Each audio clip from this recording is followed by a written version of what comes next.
اسلام میں سب سے اہم حکم اور سب سے مشکل حکم ہے نماز کی پابندی کرنا۔ نماز پڑھنا مشکل نہیں ہے، نماز کی پابندی کرنا مشکل۔ پوری زندگی انسان اس بات کی کوشش میں لگا رہے کہ نماز کبھی قضا نہیں ہونے دوں گا،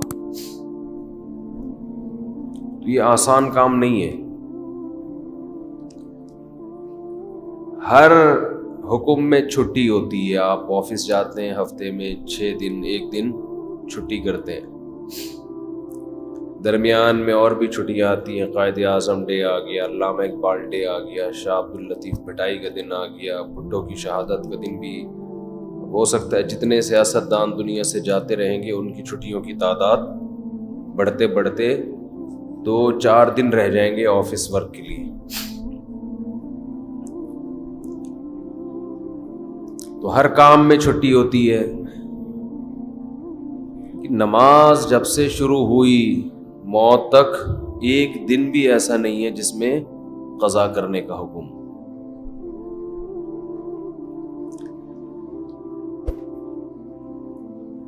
تو اتنی پابندی جب کسی حکم کی ہوتی ہے تو انسان بعض دفعہ تھکنے لگتا ہے، پھر اس میں جماعت کی پابندی کرنا۔ اس لیے قرآن نے کہا وَإِنَّهَا لَكَبِيرَةٌ إِلَّا عَلَى الْخَاشِعِينَ، یہ نماز ایک مشکل کام ہے۔ یعنی اللہ کسی حکم کو مشکل خود سے نہیں کہتا، نماز کی پابندی کو اللہ کیا کہہ رہے ہیں؟ یہ ایک مشکل کام ہے۔ إِلَّا عَلَى الْخَاشِعِينَ، مگر ان لوگوں پر۔ فہد بھائی موبائل کو نہ دیکھیں، بیان سنیں، ٹھیک ہے نا؟ سب کے لیے ہو رہا ہے تو آپ کے لیے بھی ہو رہا ہے۔ آپ ایک پرسوں عشاء میں شارٹ تھے۔ وَإِنَّهَا لَكَبِيرَةٌ، یہ مشکل کام ہے، إِلَّا عَلَى الْخَاشِعِينَ، مگر ان لوگوں پر جن کے دل میں اللہ کا خوف ہے۔ اب دیکھو اللہ نے نسخہ بھی خود ہی بتا دیا کہ اگر اس مشکل کو آسان بنانا چاہتے ہو تو اپنے اندر اللہ کا خوف پیدا کر لو۔ سوال پیدا ہوتا ہے خوف کیسے پیدا کریں؟ خوف کیسے پیدا کریں؟ اب یہ تو اختیار میں نہیں ہے نا۔ آپ اگر یہ تصور کرنا شروع کر دو کہ میرے دل میں فلاں کا ڈر بیٹھ جائے، تو یہ صرف ڈر بیٹھنے کے تصور سے ڈر نہیں بیٹھے گا۔ تو اب اللہ نے آگے خوف پیدا کرنے کا طریقہ بیان کر دیا۔ یہ مائک کی آواز بہت دور کر دیا۔ اچھا، تو خوف پیدا کرنے کا طریقہ کیا بتایا؟ الذین یظنون انہم ملاقو ربہم، یہ وہ لوگ ہیں جن کو یقین رہتا ہے کہ یہ اپنے رب سے ملاقات کرنے والے ہیں، وَأَنَّهُمْ إِلَيْهِ رَاجِعُونَ، اور انہوں نے اس اللہ کی طرف لوٹ کر جانا ہے۔ جب آپ یہ تصور کر لیں گے کہ یہ دنیا ختم ہونے والی ہے اور ہم نے یہاں سے نکل کے جانا ہے، اللہ کے سامنے کھڑے ہونا ہے، تو ہر مشکل کام آپ کے لیے آسان۔ میں عجیب بات بتاؤں، اسلام میں ہر بیماری کا یہی علاج، ہر پریشانی کا بھی یہی علاج، ہر ٹینشن کا بھی یہی علاج، ہر مشکل کام کا بھی یہی علاج۔ وہ کیا علاج ہے کہ ہم نے جانا کہاں ہے؟ اللہ کے پاس۔ آپ نے بعض حکیم دیکھے ہوں گے، اب تو حکیم لوگ شارٹ ہو رہے ہیں مارکیٹوں سے، بہت کم کہیں کہیں نظر آتے ہیں۔ بعض حکیموں میں مشہور ہوتا تھا ہر بیماری کا ایک ہی چورن ہے ان کے پاس، ہر بیماری کا ایک ہی چورن۔ وہ شاید فراڈی ہوتے ہوں، لیکن اسلام میں ہر بیماری کی ایک ہی دوا ہے، اور یہ زبردست دوا ہے. دیکھیں اللہ تعالیٰ نے جب ہمیں کوئی غم اور پریشانی ہو تو اللہ نے اپنے نیک بندوں کی جو صفات بیان کی ہیں وہ کیا بیان کی ہیں؟ الذین اذا اصابتہم مصیبہ، انہیں جب کوئی مصیبت پہنچتی ہے، قالوا تو یہ کہتے ہیں، انا للہ، ہم اللہ کے لیے ہیں، وانا الیہ راجعون، ہم نے جانا کہاں ہے؟ اللہ کے پاس. مصیبت میں تنوین ہے، تنوین. اگر یہ ہوتا نا المصیبہ، اس کا مطلب ہوتا کوئی خاص قسم کی جب مصیبت پہنچتی ہے تو یہ کہتے ہیں.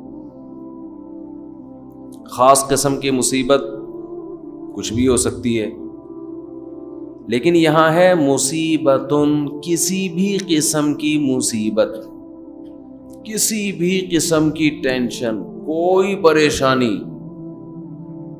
کوئی پیسے لے کے بھاگ گیا، کاروبار میں نقصان ہو گیا، بیماری آ گئی خطرناک،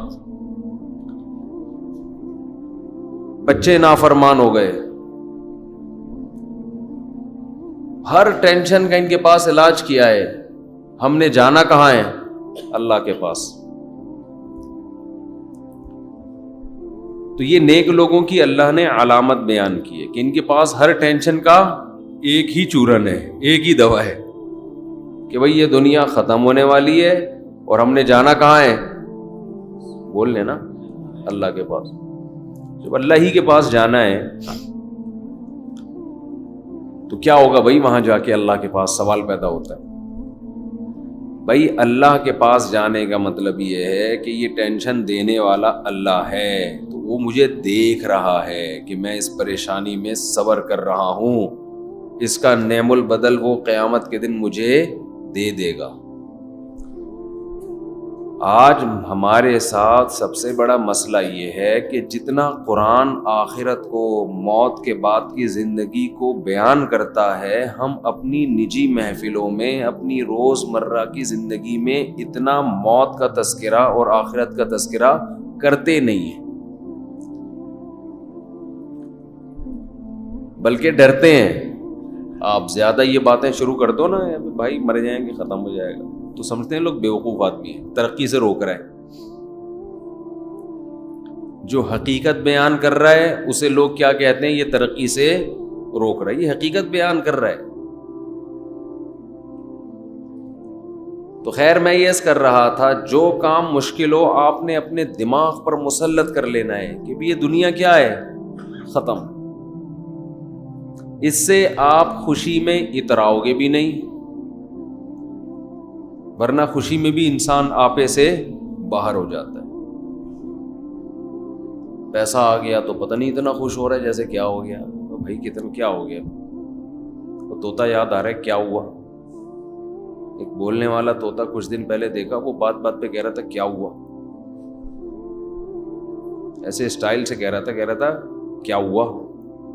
اس کو زیادہ چھیڑو نا، تنگ کرو طوطے کو، آواز مارتا تھا کیا ہوا.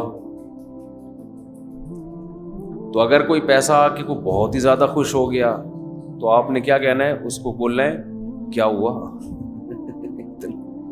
ہمیشہ کے لیے تھوڑی آیا ہے، تھوڑے دن کھائے گا پیے گا ختم، بڈھا ہو جائے گا. ٹائم تھوڑی لگ رہا ہے، کوئی زیادہ ٹائم نہیں ہے بڈھے ہونے میں، خوب سمجھ لو، اور مرنے میں. یہ خوش فہمی میں مبتلا نہ رہیں کہ پتہ نہیں کتنا ٹائم لگے گا. بہت اسپیڈ کے ساتھ، بہت تیزی کے ساتھ، تھوڑے دن رہ گئے ہیں بس انا للہ ہونے میں، کوئی زیادہ ٹائم نہیں ہے. جو جوان ہیں ان کے لیے بھی زیادہ ٹائم نہیں. ابھی ٹائم دیکھو ایسا، اب یوٹیوب پہ لکھ لو نا پرانی فلم کا ہیرو، اور ابھی آج دیکھ لو کیسا لگ رہا ہے. تو ہیرو کا یہ حال ہے تو ہم اور آپ تو ہیرو ہیں بھی نہیں. 1980 کا ہیرو دیکھ لو اب کیسا لگ رہا ہے آج کل. تو جب وہ ایسا لگ رہا ہے تو ہم اور آپ کیسے لگیں گے 15-20 سال کے بعد؟ ہم تو ہیرو ہے بھی نہیں. ایک تو ہم ہیرو جیسے نہیں ہیں، دوسرا ہم صحت کو اتنا مینٹین رکھ بھی نہیں سکتے جتنا وہ لوگ رکھتے ہیں. تو اللہ نے جہاں بھی کوئی مشکل حکم دیا، اللہ نے کیا فرمایا کہ یہ ان لوگوں پر آسان ہے جو دماغ میں یہ بات بٹھا بیٹھے ہیں کہ ہم نے جانا کہاں ہے، اللہ کے پاس۔ تو رمضان میں کچھ کام ایسے ہیں جو نبی صلی اللہ علیہ وسلم نے بہت زیادہ کیے، اور وہ کام بھی جب تک آپ کو یہ یقین نہ ہو کہ میں نے اللہ کے پاس جانا ہے، اس وقت تک وہ کام آسان ہے نہیں۔ ان میں ایک اہم ترین کام نماز کے بعد، دیکھو اسلام میں جن کاموں کا بھی حکم دیا جاتا ہے نا، وہ نماز کے بعد ہیں۔ سب سے پہلے نماز ہے، شروع قرآن یہاں سے ہوتا ہے، یقیمون الصلاۃ ومما رزقناہم ینفقون۔ نیک بندوں کی علامت میں سب سے پہلی علامت نماز کو قائم کرتے ہیں، اور جو رزق ہم نے دیا یہ دوسری بڑی علامت ہے، جو رزق ہم نے انہیں دیا اس میں سے خرچ کرتے رہتے ہیں۔ ینفقون فعل مضارع ہے، جب کنٹینیو کوئی کام کیا جاتا ہے تو اس کے لیے استعمال ہوتا ہے، ینفقون، کنٹینیو یہ کام کرتے رہتے ہیں۔ تو ایمان والوں کی دو علامتیں قرآن میں اللہ نے بہت زیادہ بیان کی ہیں، اور یہ دو کام نبی رمضان میں زیادہ نہیں بلکہ بہت زیادہ کیا کرتے تھے۔ ایک نماز بہت زیادہ، بار بار ایک مسئلہ میں ریپیٹ کرتا رہتا ہوں کہ 8 رکعت تراویح اگر رمضان میں ہوتی تو 8 تو عام دنوں میں بھی آپ نے پڑھی ہے، تو پھر رمضان میں یہ عبادت رات کی بہت زیادہ ہوتی ہے بھائی، یہ تو نارمل روٹین تھی۔ پھر وہی بات آتی ہے، بخاری کا حوالہ دیتے ہیں کہ حضرت عائشہ فرماتی ہیں کہ نبی رمضان غیر رمضان میں 8 پڑھتے تھے۔ بخاری کی دوسری حدیث اس کے خلاف ہے، یزید فی رمضان ما لا یزید فی غیرہ، رمضان کے علاوہ مہینوں میں اتنی عبادت نہیں ہوتی تھی جتنی رمضان میں ہوتی تھی۔ اس سے پتہ چلتا ہے رمضان میں یہ عبادت زیادہ، بخاری ہی کی دوسری حدیث اس کے اگینسٹ ہے۔ اور اگر آپ کہتے ہیں کہ 8 ہی پڑھنی ہے تو بخاری کی جس حدیث میں 8 کا تذکرہ ہے اس میں تو 4 رکعتیں کر کے ہے، 4 پڑھتے تھے، پھر کتنی پڑھتے تھے؟ 4 پڑھتے تھے۔ تو کچھ سمجھ میں نہیں آتا، مجتہدین کو جب چھوڑیں گے نا، اپنی ریسرچ آئے گی مارکیٹ میں، تو کسی ایک جگہ انسان ٹکتا نہیں ہے، پھر وہ لاتا رہتا ہے اپنی تحقیق۔ تو رمضان میں ایک کام عبادت، جیسے ہم تراویح پڑھتے ہیں تو عام دنوں سے کئی گنا زیادہ نماز کی تعداد ہو جاتی ہے۔ تو نبی نے 4 کام تو کیے لیکن 2 کو بہت زیادہ فوکس کیا ہے۔ ایک، نماز کی بہت زیادہ کثرت۔ تو رمضان میں جتنا ٹائم آپ کے پاس رہ گیا ہے، نماز کی مقدار بولو بھائی بڑھا دیں، اور یہ عزم کر لیں پورے سال انشاءاللہ نماز کی پابندی کرنی ہے۔